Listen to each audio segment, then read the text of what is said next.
Seperti yang bisa dilihat pada gambar di atas, bahwasannya kita pertama-tama akan masuk ke bab pendahuluan.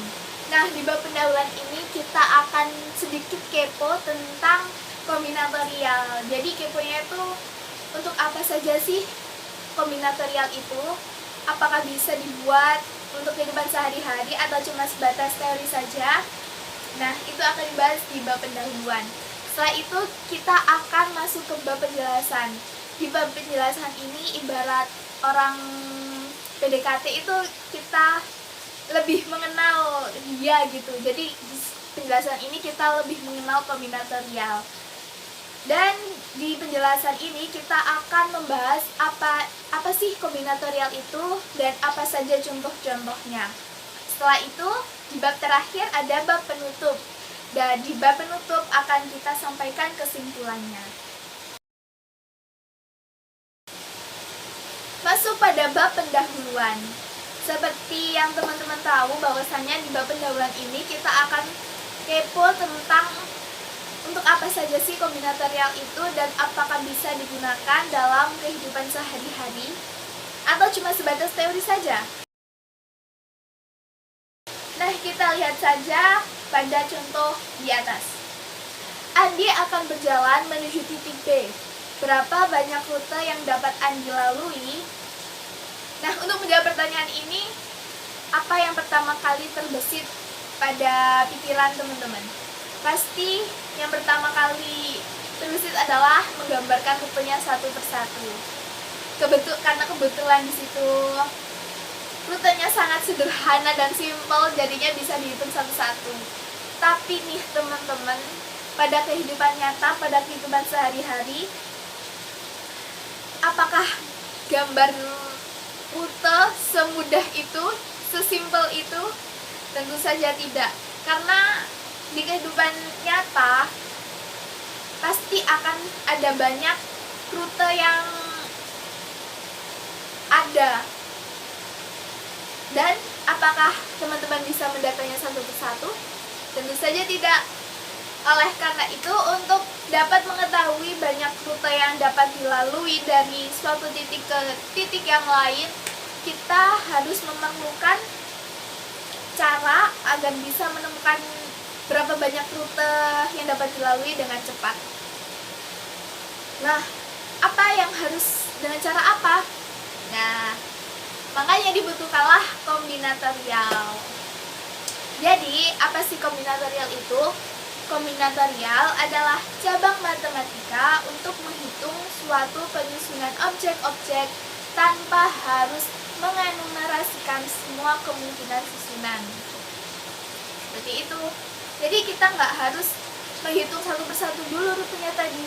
Kita cukup menghitung dengan cara kombinatorial dan kita akan menemukan berapa banyak rute yang dapat dilalui dari titik A ke titik B. Seperti itu. Sebelumnya perkenalkan, nama saya Muhammad Syahrul Fajar Febrianto.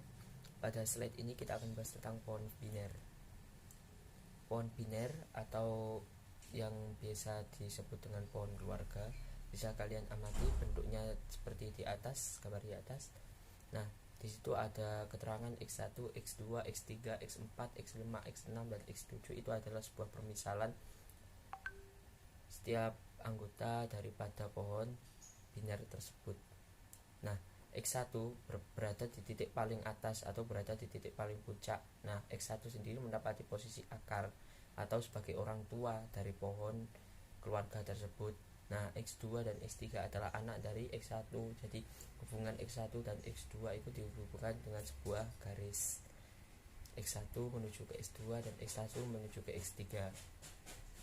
Kemudian selanjutnya begitu juga ke bawahnya, X2 menuju X4, X4 dan X2 menuju X5, X3 menuju X6, dan X3 menuju X7. Begitu pula seterusnya. Begitupun dengan hubungan ke atas, maka X4 akan mengalami dua loncatan menuju X1, yakni harus melewati X2 dan ke X1. Nah, untuk melakukan pendataan terhadap keanggotaan atau hubungan antara X1 dengan anggotanya, maka kita harus mendata satu persatu, yakni kita mulai dari X1 ke X2 kemudian X4, X1 ke X2 kemudian X5, X1 ke X3 kemudian X6, X1 ke X3 kemudian X7, begitu pula seterusnya.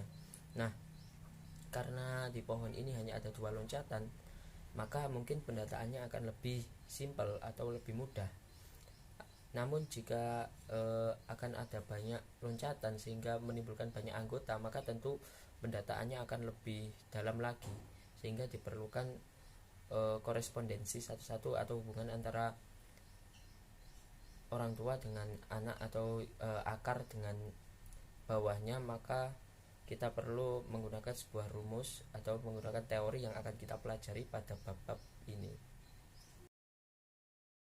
Kita lanjut untuk membahas contoh 1. Andi akan berjalan menuju titik B. Tentukan rute terpendek yang harus dilalui Andi untuk menuju titik B. Nah, untuk menuju titik B ini, Andi dipermasalahkan dengan banyak sekali jalan yang harus ia pilih. Nah, untuk menentukan rute yang terdekat yang harus Andi pilih, maka kemungkinan Andi harus melalui rute kanan ataupun atas. Nah, untuk menyelesaikan permasalahan ini, kita bisa melakukan dengan mendata tiap-tiap jalan yang akan Andi lalui. Yang pertama, kita masuk gambar pertama.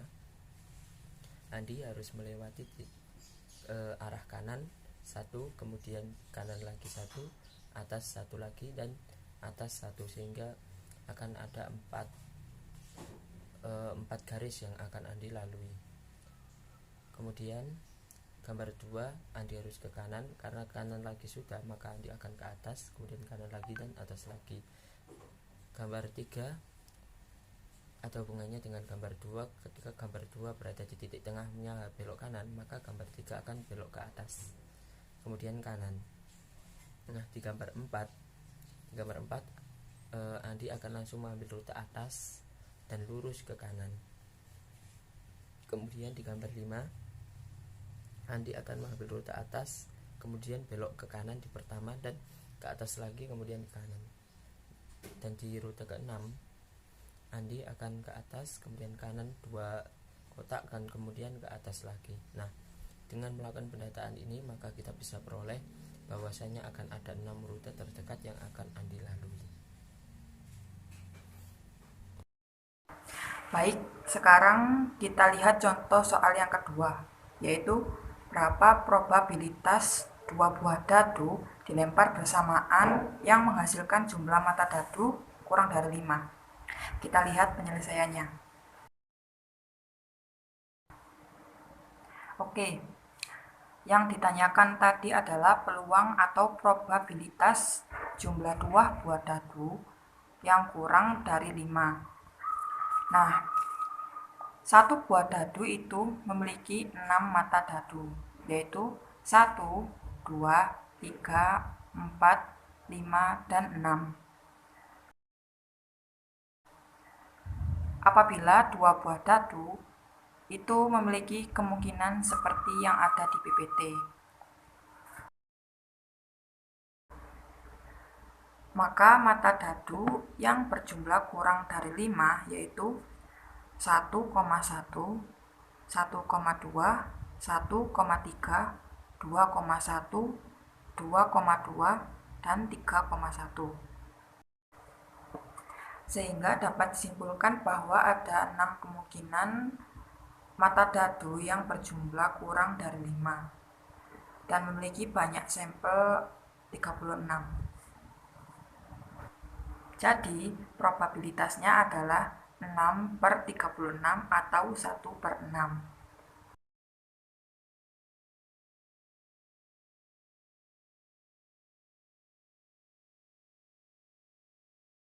Kesimpulan, dapat disimpulkan bahwa kombinatorial digunakan untuk menentukan jumlah cara pengaturan objek-objek penyusun yang ada, di mana objek tersebut merupakan objek diskrit yang memiliki tipe yang berbeda atau elemen itu tidak memiliki hubungan satu sama lain. Sekian presentasi dari